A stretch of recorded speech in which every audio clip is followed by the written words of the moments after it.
Okay, let's talk about this. This story is, it's a lot. It's a lot.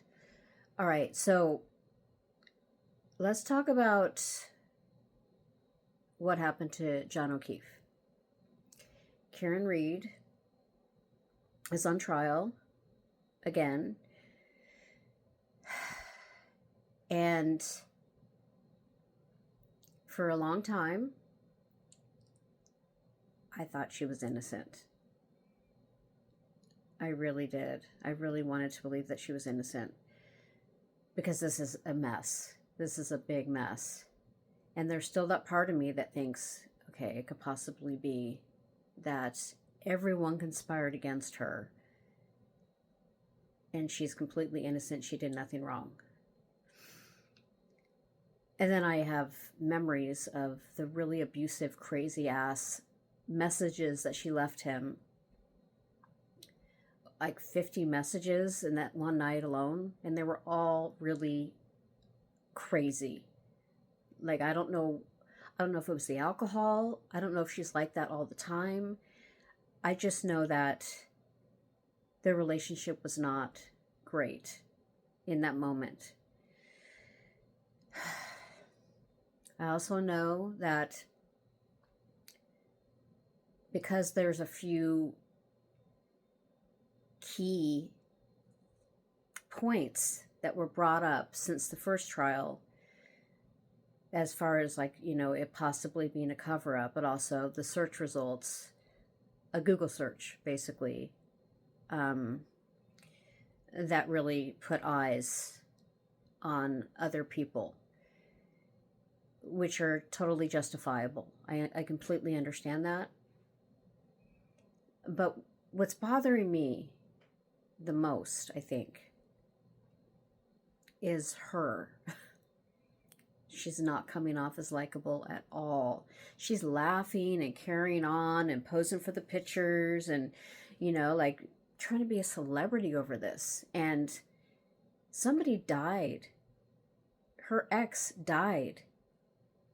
John died, and his family is still mourning and suffering. So were those kids that his sister's kids that he was raising.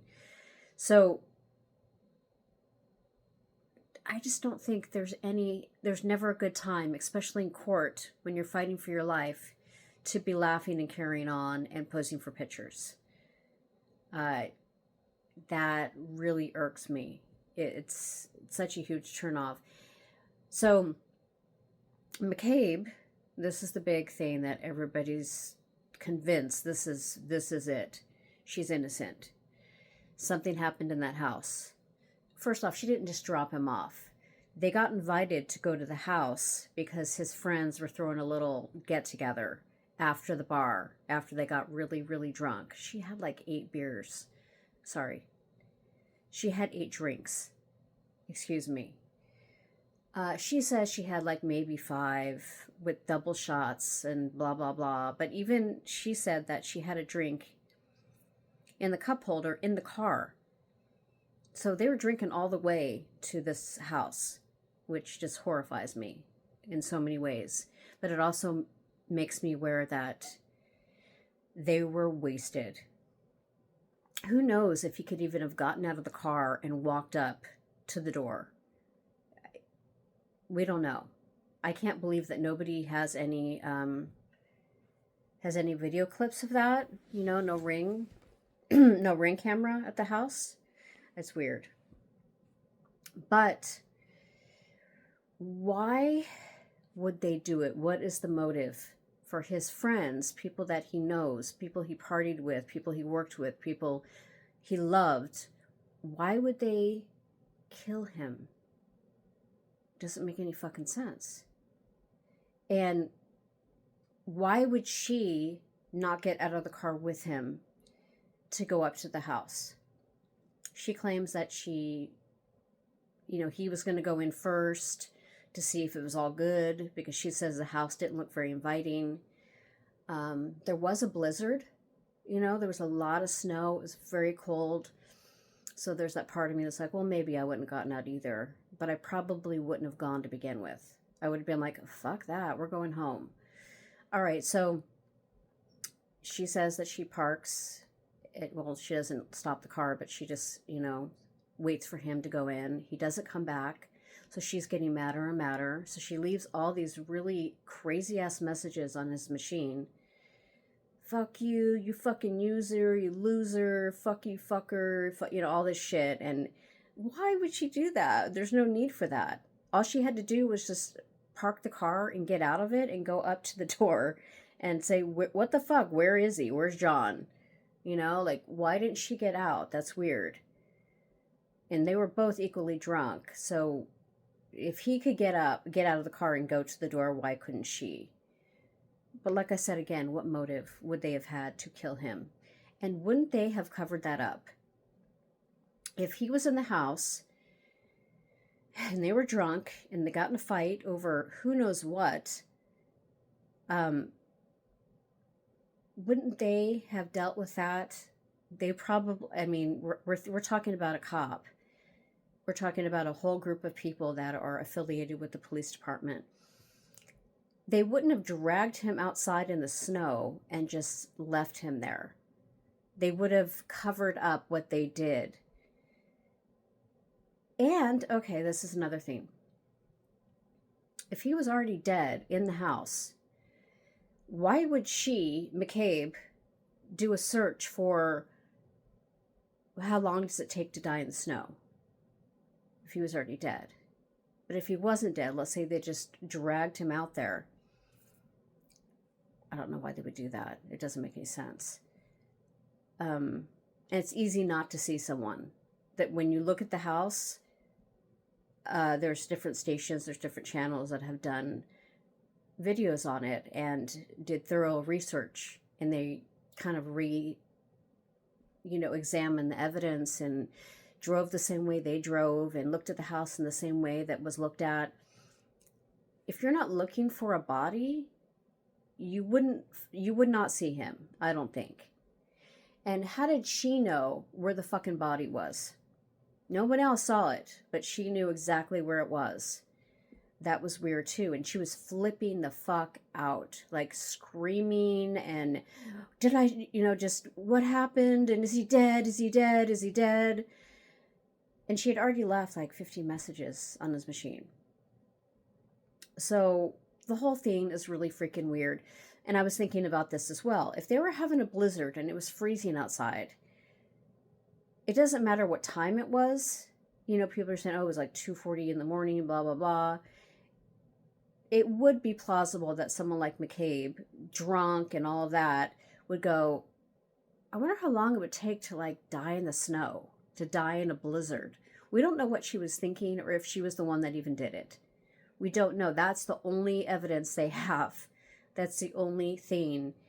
There's other little things, but that's like the main thing that they're griping on. Is like, well, she did a search. She Googled it. But nothing else? That was it? That's the only thing she Googled? Oh, it's so frustrating.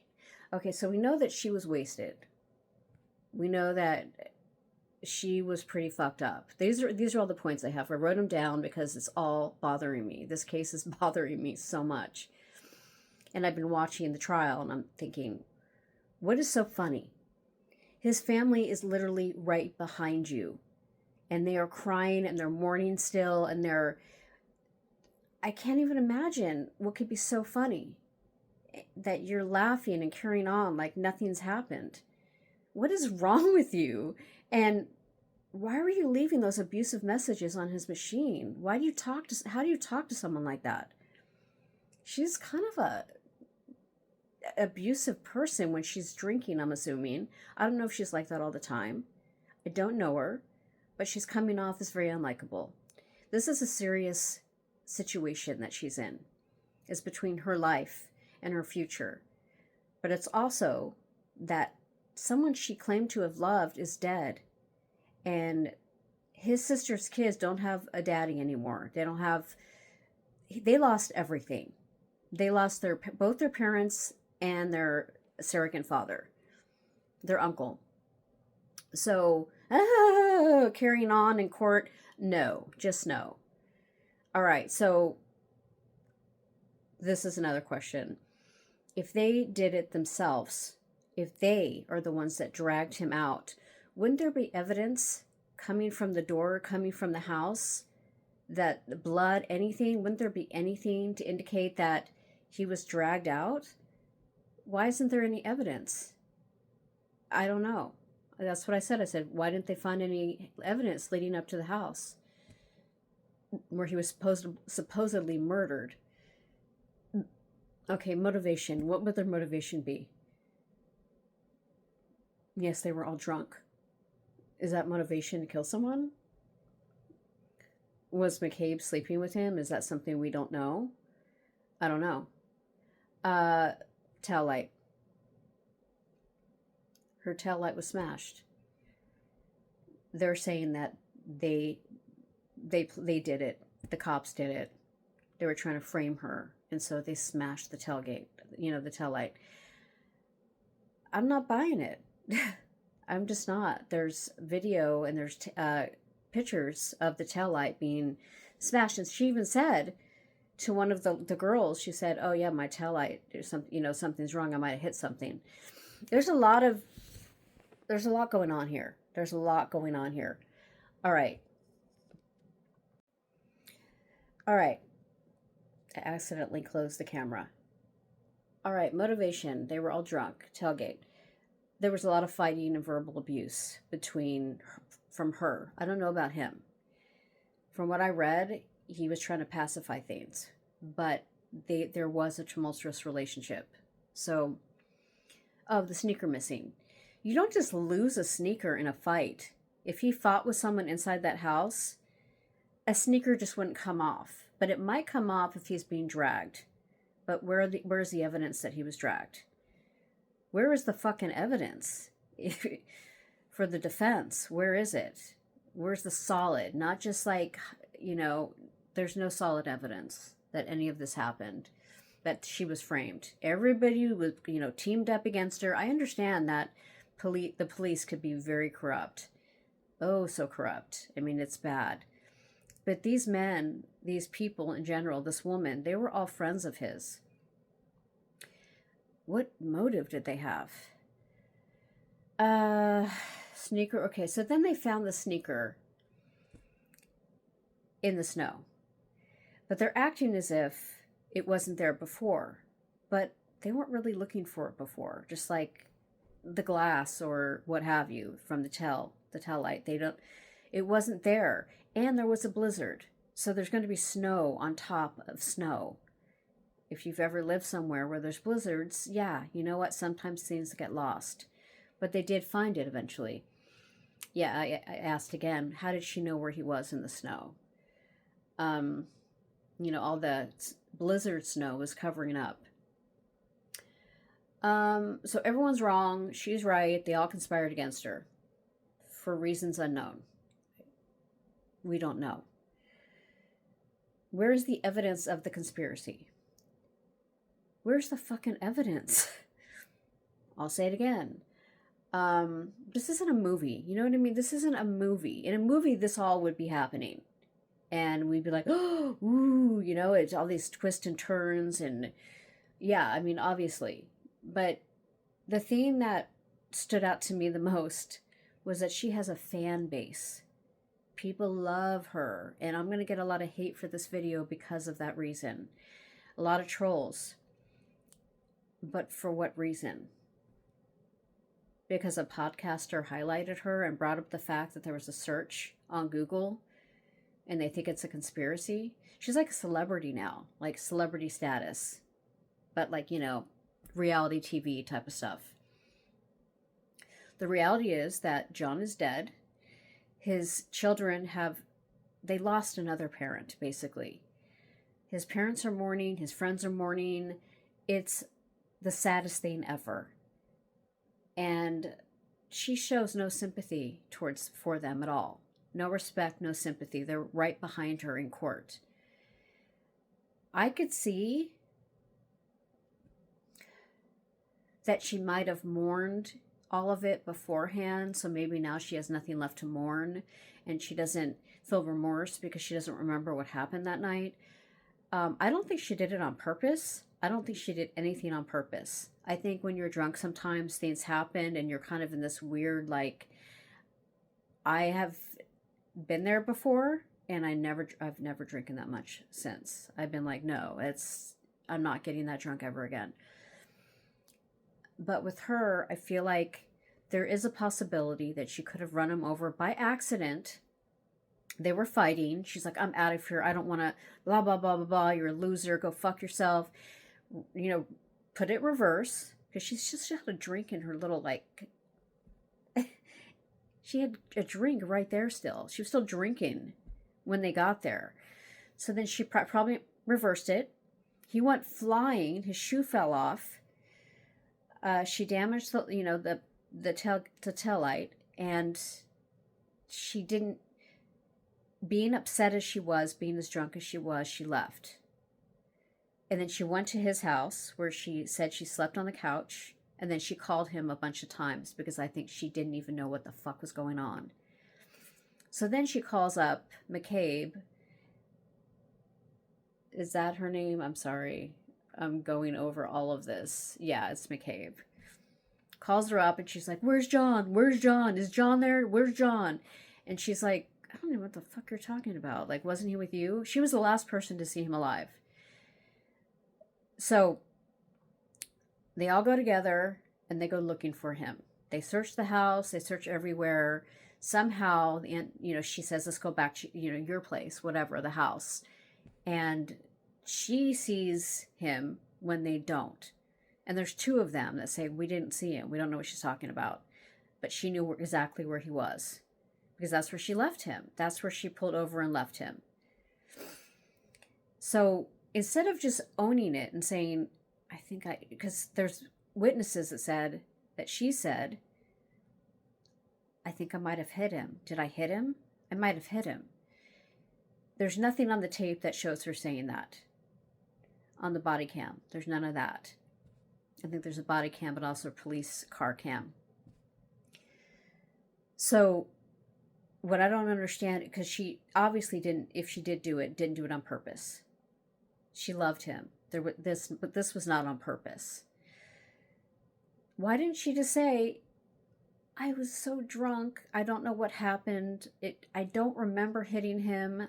Obviously I did. And then when I came to on his couch, I realized I might have hit him.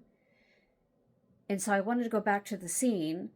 Like, she could have just explained it like that and nothing would have happened. They would have said, obviously, this was an accident. But instead, because she kind of, like, made it seem like she had no part of it whatsoever, it didn't happen, they ended up arresting her again. Not again, but they arrested her and said, all right, we're taking you in. People loved him. If you saw the funeral, which we all did, there was a lot of people there. A lot of people were very affected by his death. He was a good one. He was a good man. That's what everyone said.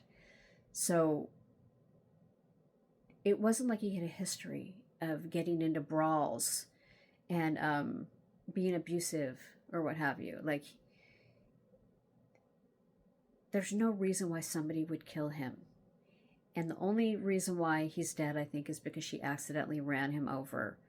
Reversed it, probably reversed. He probably said, I'm going to go in and check. Then he changed his mind. He was too drunk. She was reversing it at that moment. Boom. He goes flying. His shoe comes off. He's dead. But she doesn't even think about it. She just takes off. She thinks he went into the house. Probably. Who knows? I'm not saying she's a bad person, but the way she's looking to me in court, I think it's all going to her head. All the attention, the fan base, the celebrity, doing this all in front of his family and friends is disgusting. So I'm still watching. I don't know what other evidence they have. There's still that part of me that's like, she could be totally innocent. I don't think by any means she hit him on purpose. Not by any means. I don't think that she's evil, but But I do think that this attention is getting to her head, and she's becoming someone that's very unlikable. And she's someone that I liked before. You know, she shows no empathy. There's no empathy there. I just like feeling some. I know she doesn't have any children or what have you, but doesn't she look at the family and just feel like, okay, me laughing right now and carrying on and posing for pictures, this might be inappropriate? I mean, normal people would feel that way, right? And normal people, if they realized, oh my God, I think I ran him over by accident, would have come forward and just said that. But they wouldn't go to the lengths that she's gone through to blame all of the cops, everyone, all of the police department. What she's doing is really kind of disgusting. And bring on the hate. I don't care. All right, so that's my take so far. Let's see what happens. It's continuing. It's sad all around. This is a sad case. Peace out.